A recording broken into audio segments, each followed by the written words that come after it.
독립을 주신 하나님께 모든 영광을 올려드립니다.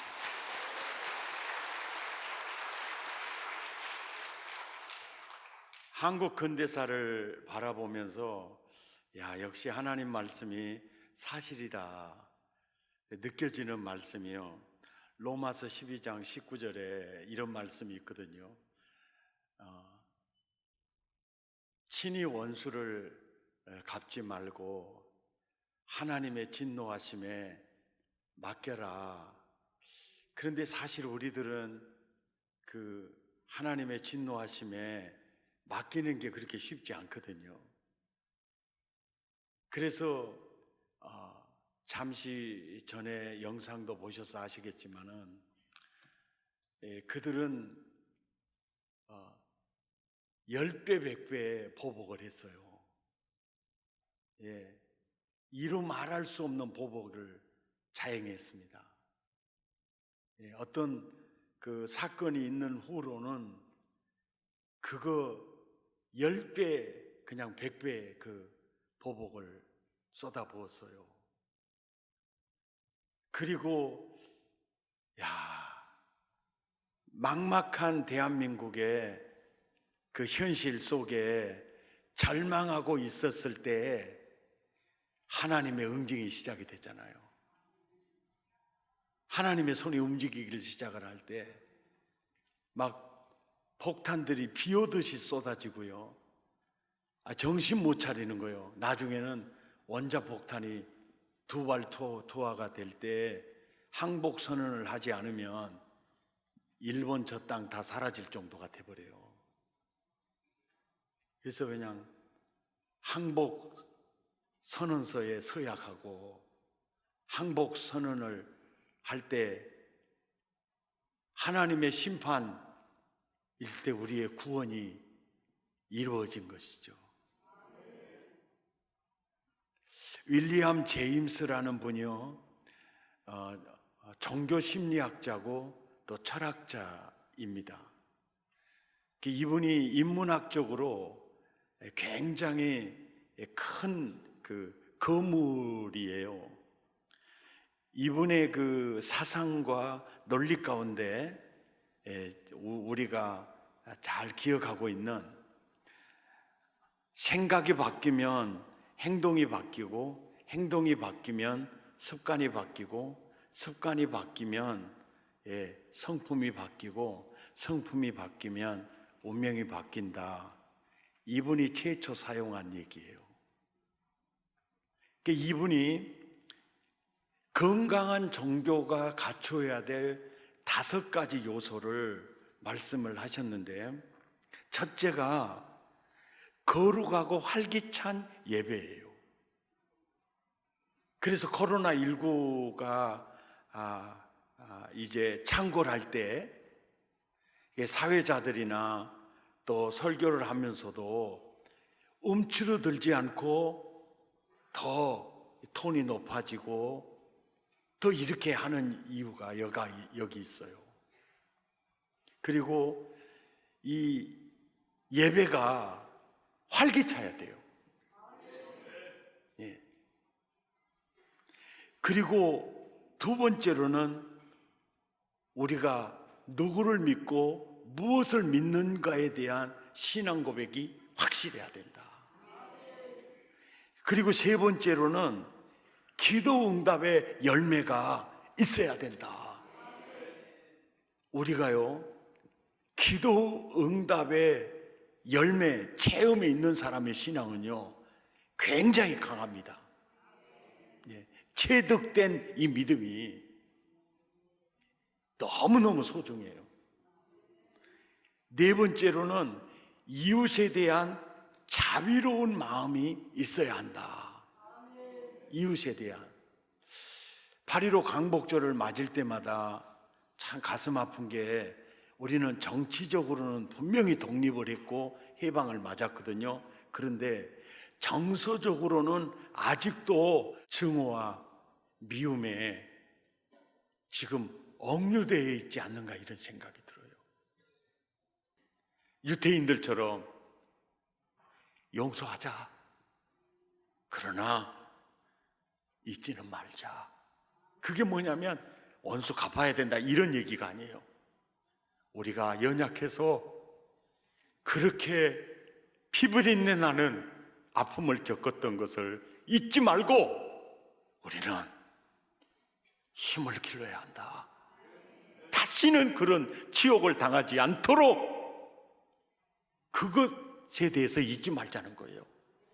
용서하자 속에 뒤의 것은 잊어버려라. 이런 은혜가 있었으면 좋겠어요. 이웃에 대한 자비로운 마음이 필요해요. 그리고 다섯 번째로는 역사의식이 반드시 있어야 한다. 역사를 제대로 봐야 되고요. 역사를 제대로 해석해야 되고요. 그리고 역사를 바로 알고 앞으로 미래 우리가 어떻게 해야 될 것인가를 아는 게 역사의식이에요. 예. 조선시대에 충신 중에 충신이 있다면은 류성룡입니다. 우리는 임진왜란 때 이순신 장군만 아는데요, 이순신 장군이 바람을 많이 맞아요. 그래서 그 자리에서 몇 번이나 이렇게 미끄러질 수 있을 때 항상 대안은 이순신 뿐이다라고 지킨 사람이 유성룡이에요. 그러니까 참 훌륭한 신하인데 사람을 제대로 썼죠. 끝까지 유성룡이 이순신 붙들어요. 그리고 유성룡이 이제 임진왜란이 끝난 다음에 책을 쓴 책이 징비록인데 그 징비록이라는 책은 지난 일을 경계하여 앞으로 후한을 삼가한다라는 뜻으로 쓰면서 딱 핵심 두 마디가 이 말이에요. 임진왜란 왜적을 물리칠 수 있었던 것은 우리 힘이 아니다. 우리는 일본을 상대할 만한 군사력도 아무것도 우리는 없었다. 그럼 어떻게 왜거를 물리칠 수 있었느냐? 딱 한마디요. 하나님의 도우심이었다. 이 사람은 유교인이에요. 유림입니다. 내가 가슴에 손을 얹고 보니까 왜적을 우리가 물리쳤다는 거, 왜적이 대한민국 땅에서 물러났다는 것은 이건 우리 힘이 아니었다. 하나님의 도우심이었다. 그리고 또 한마디가 뭐냐면은 우리는 미래를 대비해야 한다. 지금 물러간 이 왜적은 반드시 다시 올 거다. 그러니까 우리는 대비해야 된다. 이 징비록이 사실은 그 징비록으로만 끝나버렸어요. 이것을 조정해서 받아들이고 또 그것을 대비하고 이런 아무 일을 하지 않았습니다. 그런데 300년 뒤에요, 그 왜적이 한국을 쳐들어온 겁니다. 쳐들어올 때 틈새를 노렸는데 그때까지 대한민국은 중국의 우산에 있었어요. 이게 표현을 잘하면은 중국의 우산이고 표현을 나쁘게 하면 중국의 속국이에요. 세자 책봉도 중국에서 허락을 해야 그 세자가 책봉이 돼요. 그러니까 이 나라는 완전한 중국의 속국이었어요. 이 나라가 8.15 해방될 때요, 우리는 사실은 중국으로부터도 해방이 되는 겁니다. 그래서 그 중국의 우산 아래에 있다가 보니까 그 우산 역할을 했던 청나라가 힘이 자꾸 기울어지는 거예요. 그 힘이 약해지는 그 틈을 타서 일본이 쳐들어와서 청일전쟁을 일으켜서 작살내버리는 거예요. 그래서 청나라가 손떼요. 대한민국에 대해서 완전히 손뗍니다. 그때 고종 황제는 러시아 공간으로 이렇게 피신을 해요. 러시아는요, 한반도를 먹고 해양 세력 국가로서 발전해서 저 유럽까지 나가는데 첫째 기점을, 목포를 기점을 찍었어요. 왜 찍었느냐? 이 목포는 바닷물이 영산포까지 들어갔다가 밀물 썰물에서 빠져나오니까 전부 목포 앞바다, 고화도하고 유달산 사이를 이렇게 불이 빠져나가니까 여기 수심이 엄청 깊어요. 이 앞바다 수심이. 그런데다가 천사의 섬이 자연 방파제로 있는 데다가 가까이로는 고화도가 완전 방파제로 있으니까 이게 천연 이 안전한 포구가 이 목포예요. 그래서 러시아는 한반도를 먹고 국도 1호 기점 시작점이 목포가 되고 여기서 세계의 꿈을 꿨어요. 그럴 때 일본은 또 러시아와 전쟁을 일으켜서 이제 러시아가 이제 항복을 포기하고 떠나간 이후에 한반도를 완전히 점령을 하고 이제는 만주, 중국, 필리핀까지 막 이렇게 뻗어나가기 시작했어요. 이제 그러는 상황에 정말 하나님이 이 나라 구원하시려고 언더우드 아베셀러 선교사를 보내요. 그리고 아베셀러 선교사님은 선교사로 오자마자 스크랜턴 여자 의사 선교사님 이 집 방 2칸 빌려가지고 벽을 터서 바로 이 나라 희망은 교육이다 그래가지고 교육 선교사 역에 이렇게 일을 하는데 최초로 이겸나 고영필이라는 두 학생을 데리고 너희가 이 민족의 희망이다. 그리고 아이들을 가르치기 시작했고 고종의 귀에 그게 너무 감동이 돼가지고 고종이요 중등교육 1호 인가가 바로 이 학교였어요. 아펜셀러가 학생들 두 학생부터 해서 10명, 20명 늘어나는 그 학교예요. 학교 이름까지 지어줬습니다. 인재를 배양하라. 그래서 배제학당이에요.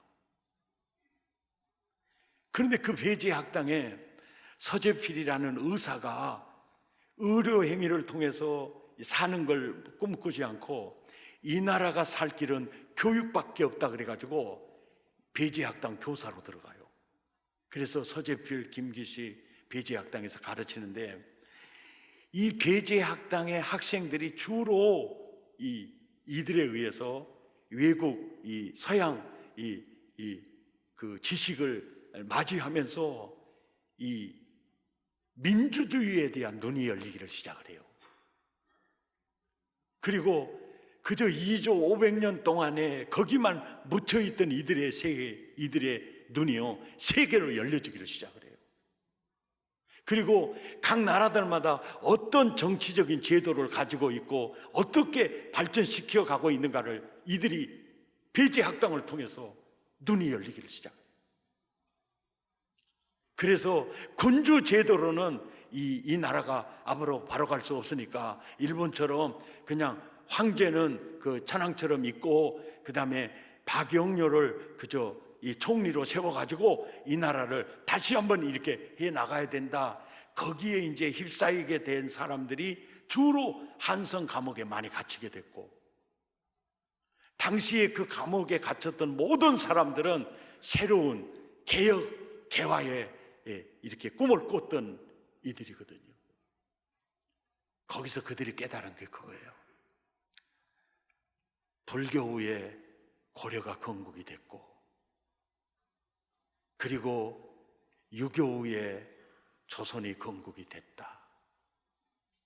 그리고 5,000년 결과가 이거다. 그런데 저 유럽의 많은 나라들을 보니까 성경 위에 세워진 나라들이 다 건강하고 세계를 지배하더라. 그래서 그들은 꿈을 꿨어요. 성경 위에 이 나라를 세우자. 그 꿈을 꿨습니다. 주의 청년들이 그 꿈을 꿨어요.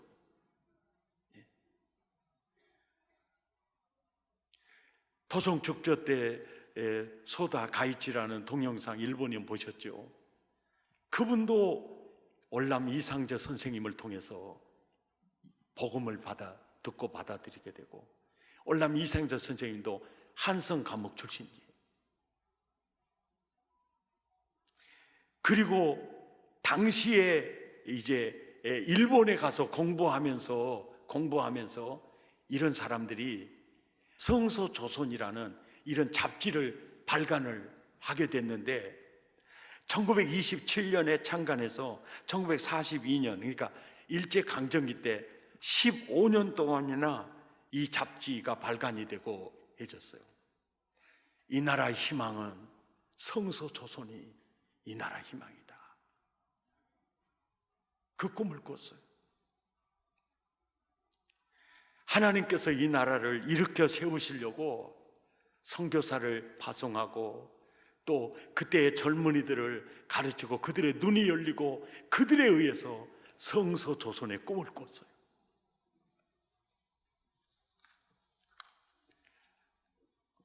하나님의 은혜로 꿈에도 그리는 그 독립을 우리가 얻게 되었습니다. 그리고 자유민주주의 체제 속에서 자유시장 경제 체제, 어떤 관의 어떤 지배도 타치도 받지 않고 자식이 소신껏 연구해서 물건을 만들어서 자기 소신껏 마음껏 팔아서 이 자유시장 경제 속에서 나도 부자가 될 수 있다 꿈을 꾸고, 그리고 그 사람들의 울타리가 되고 멍석을 깔아주는 이 자유민주주의, 그래서 소신껏 자기가 열심히 노력해서 소유한 재산권을 인정해주면서 타치하지 않는 이 역동성에 의해서 이 나라가 한강의 기적이라고 할 만큼 이 역사가 나타난 거예요.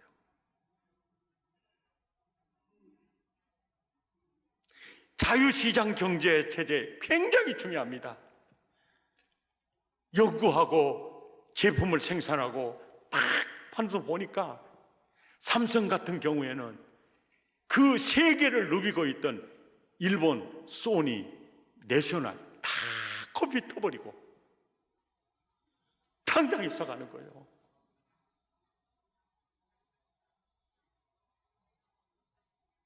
자유민주주의, 자유시장 경제 체제는요, 국가를 역동성 있게 활기차게, 그래서 정확하게 공산주의, 사회주의와 자유민주주의, 자유시장 경제 딱 비교가요 3, 40년 만에 게임이 끝나버리는 거예요. 사회주의, 공산주의의 대표 소련, 자유민주주의, 자유시장 경제 대표 미국, 게임이 완전히 끝나버리는 거예요.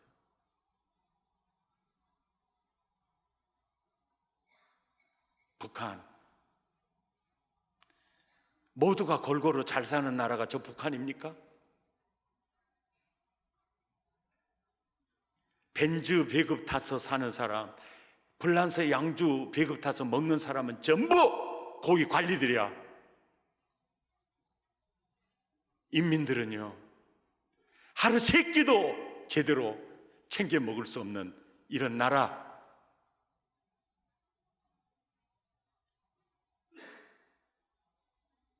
굉장히 이조 시대의 연장인 나라.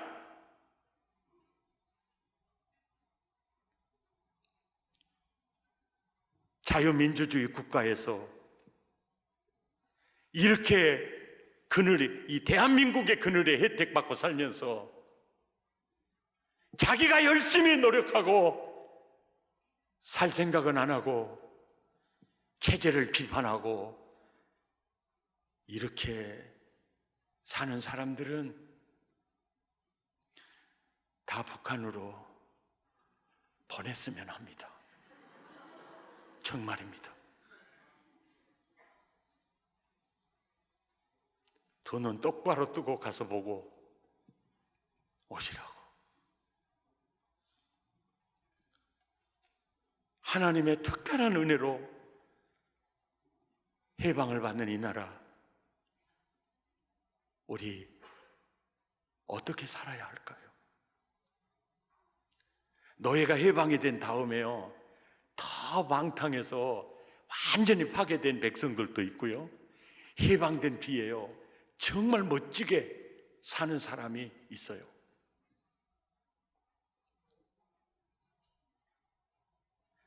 흥할 나라, 흥할 백성. 어떤 나라가 흥하고 어떤 백성이 흥할까요? 시편 33편 12절에 보니까 어떤 나라가 흥할 나라고 어떤 백성이 흥할 백성입니까? 다 그거예요. 여호와를 자기 하나님으로 삼는 나라. 아멘입니까?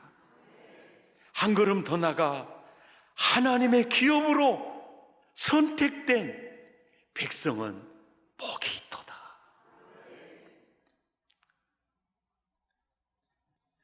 나는 세계에요 국가 중에 우리나라 국가처럼 좋은 노래가 없더라. 나는 이 애국가 중에 제일로 감동이 되는 거예요. 하나님이 보호하사 우리나라 만세. 코끝이 찡하고요, 눈에서 눈물이 항상 핑 도는 거예요. 이 노래, 이 애국가 때문에도 자, 우리나라는 흥할 나라가 될 거다. 할렐루야. 예. 오늘 본문을 보세요. 흥할 나라가 어떤 나라입니까? 항상 주와 함께한 나라예요. 흥할 백성 누굽니까? 항상 주와 함께하는 거예요. 항상 주와 함께 하니 주께서 내 오른손을 붙드시니이다. 붙드시니이다. 왜입니까? 26절에 하나님은 내 마음의 반석이요 영원한 분깃이시라. 하나님이 희망입니다. 하나님이 산성이십니다. 하나님이 방패가 되십니다. 하나님이 우리의 피할 바위가 되십니다. 하나님이 복이 되십니다. 할렐루야.